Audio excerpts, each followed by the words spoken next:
Government is a continuous process.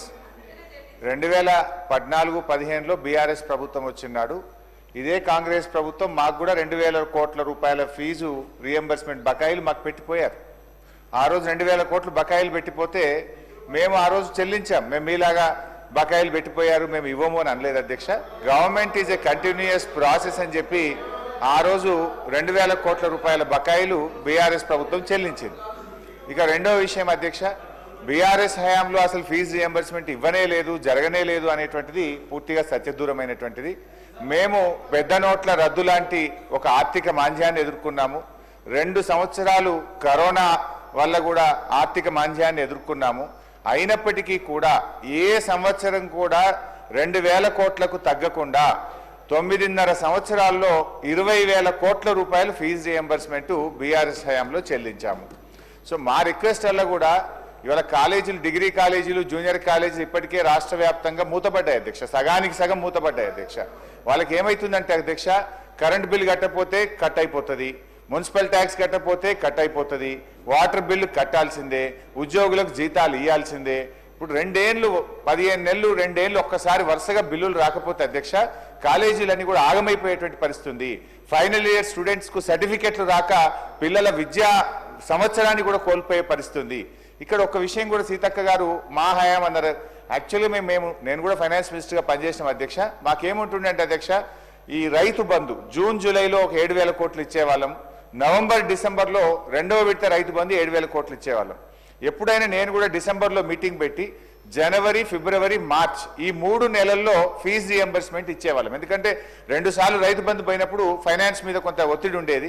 2వ విడత రైతు బంధు అయిపోయిన తర్వాత జనవరి, ఫిబ్రవరి, మార్చ్ నెలల్లో ఎప్పుడైనా ఫీజు రియంబర్స్మెంట్ ఇద్దాం.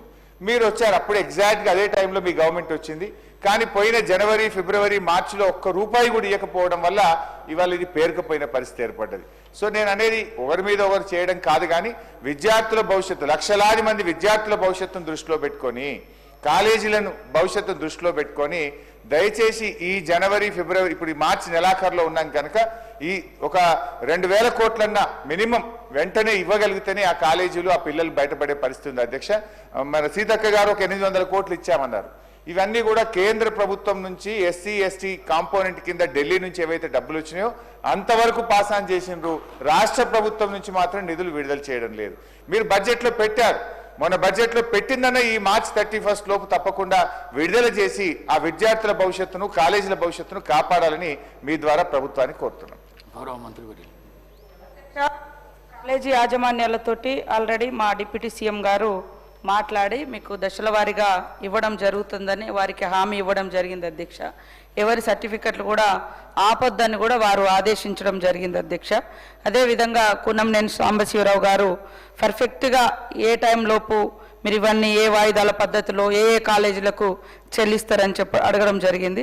తప్పకుండా దశల వారీగానే వాళ్ళను సంతృప్తి పరిచే విధంగా యాజమాన్యాలకు చెప్పడం జరిగింది. మాకు కూడా మేము వచ్చి రాగానే మరి అప్పులే కాకుండా 21,000 కోట్ల రూపాయలు ఒక రైతు రుణమాఫీకే అత్యధికంగా నిధులు కేటాయించడం మూలంగా కూడా మిగతా శాఖలకు కొద్దిగా బర్డెన్ పడ్డ మాట వాస్తవం. అది ఇప్పుడు రాబోయే కాలంలో అంతా బర్డెన్ ఉండదు కాబట్టి ఖచ్చితంగా తొందరలోనే చెల్లిస్తాం. దాదాపుగా 1,200 కోట్లకు పైగా టోకెన్స్ కూడా రైజ్ చేసి పెట్టడం జరిగింది అధ్యక్ష. మరి గవర్నమెంట్ ఇప్పటి వరకు కూడా 2 దఫాలుగా ఒకసారి 6,565,55,57,00,000, ఒకసారి 764,57,00,000, ఒకసారి 764,57,00,000 కూడా ఇవ్వడం జరిగింది అధ్యక్ష. కాబట్టి ఈరోజు మేము పెండింగ్ పెట్టాలని లేదా ఆపాలని, విద్యార్థులకు భారం కావాలని మాకు ఎట్టి పరిస్థితులు లేదు సార్. ఈరోజు విద్య అనేది మనకు ఎంతో అవసరం. అవే మన విద్యార్థులే నేటి మన మానవ వనరులు. కాబట్టి ఖచ్చితంగా అవన్నీ క్లియర్ చేసే ప్రయత్నంలోనే కొద్దిగా డిలే అయింది. అందులో కూడా మీరు పెట్టినే మళ్ళీ మీరు పెట్టిరని అంటారు. అరే మీరు చేస్తేనేమో గొప్పగా చెప్పాలంటారు, మీ తప్పులను అడుగుతూనేమో అడగొద్దు అంటారు. అరే మేము కూడా కడుతున్నాం, మేము కట్టలేదు అంటే కదా మీరు బాధపడాలి.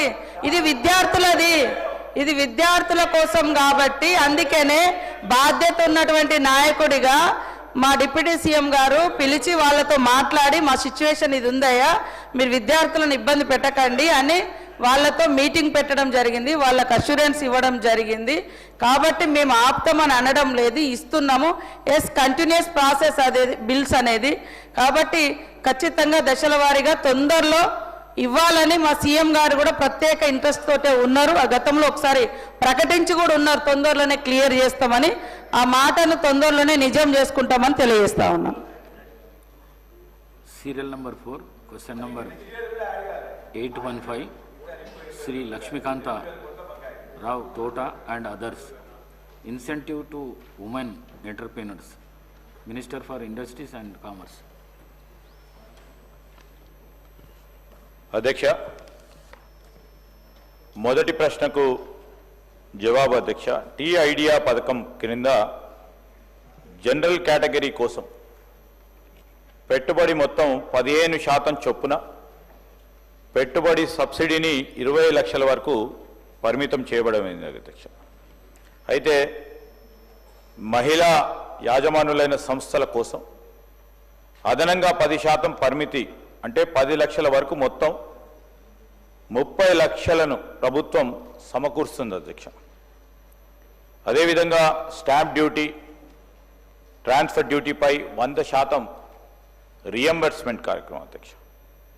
పారిశ్రామిక ఎస్టేట్లు, పారిశ్రామిక పార్కులో భూమి ధరలో 25% రాయితీని, అంటే 10 లక్షల వరకు పరిమితం చేయబడుతుంది అధ్యక్ష.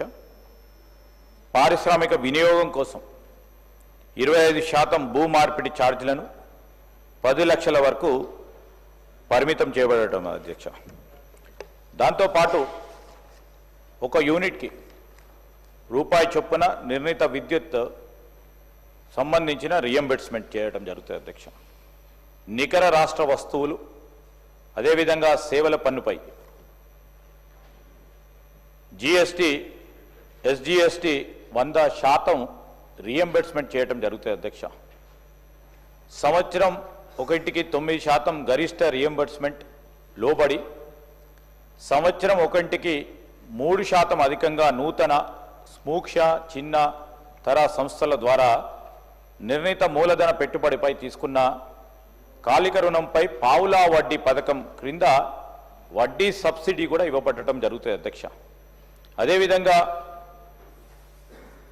1 కోటి గరిష్ట పరిమితితో ఐఏడిఎఫ్ నుండి మౌలిక సదుపాయాల వ్యయంతో 50% తోడ్పాటు ద్వారా స్వాతంత్ర సంస్థలు, పరిశ్రమలు వారి కోసం పరిశ్రమ గడప వద్దనే రోడ్లు, విద్యుత్తు, నీరు వంటి మౌలిక సదుపాయాలను సమకూర్చడం జరుగుతుంది అధ్యక్ష.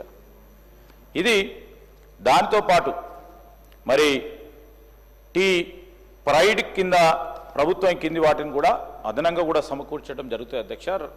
75 లక్షల గరిష్ట మొత్తానికి లోబడి చేసిన మొత్తం పైబడి 45% చొప్పున సబ్సిడీ ఇవ్వబడటం జరుగుతుంది అధ్యక్ష. స్టాంప్ డ్యూటీ, ట్రాన్స్ఫర్ డ్యూటీపై 100%, ఇది టీ ప్రైడ్ కింద అధ్యక్ష. ఎస్సీ, ఎస్టీ ఔత్సాహిక పారిశ్రామికవేత్తలకు అనుమతిస్తున్నప్పటికీ భూధరపై 10 లక్షలకు